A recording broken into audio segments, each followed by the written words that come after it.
এটা আমাদেরই ভাষা, আমার চাচা, আমার আপন দাদার ভাষা। ওইটাই কোরআনের কসম কেটে বলে আমি হয়তো উমরা হাউস করছি। না না, আপনার পাশে কেউ না, এত ওই আমি শুধু ভয় পেয়েছিলাম ওয়াইফটা 6 মাসে প্রেগন্যান্ট। ভাড়া বাসা নাকি আপনি ভাই? আলোচিত সমালোচিত কন্টেন্ট ক্রিয়েটর তৌহিদ আফ্রিদিকে গ্রেফতার করেছে পুলিশের অপরাধ তদন্ত বিভাগ। রোববার রাতে বরিশাল শহরের বাংলাবাজার এলাকায় বিশেষ অভিযান চালিয়ে তাকে গ্রেফতার করা হয়।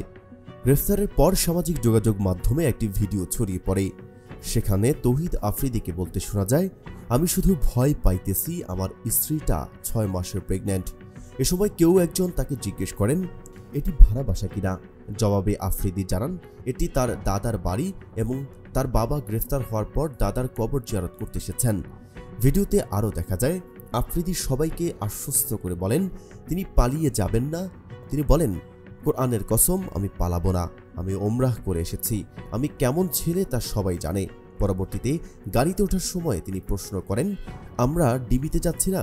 তখন পাশ থেকে একজন সংশোধন করে জানান সিআইডির গণমাধ্যম শাখার পুলিশ সুপার জসিমউদ্দিন বলেন, জুলাই অভ্যুত্থানে রাজধানীর যাত্রাবাড়ি থানায় দায়ের করা হত্যা মামলায় তৌহিদ আফ্রিদিকে গ্রেফতার করা হয়েছে।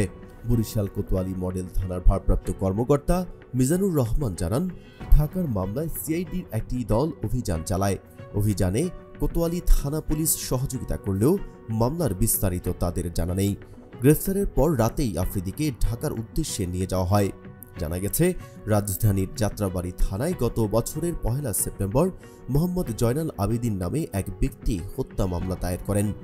মামলায় তৌহিদ আফ্রিদি, তার বাবা, মাই টিভির মালিক নাসির উদ্দিন সাথী সহ 25 জনকে আসামি করা হয়।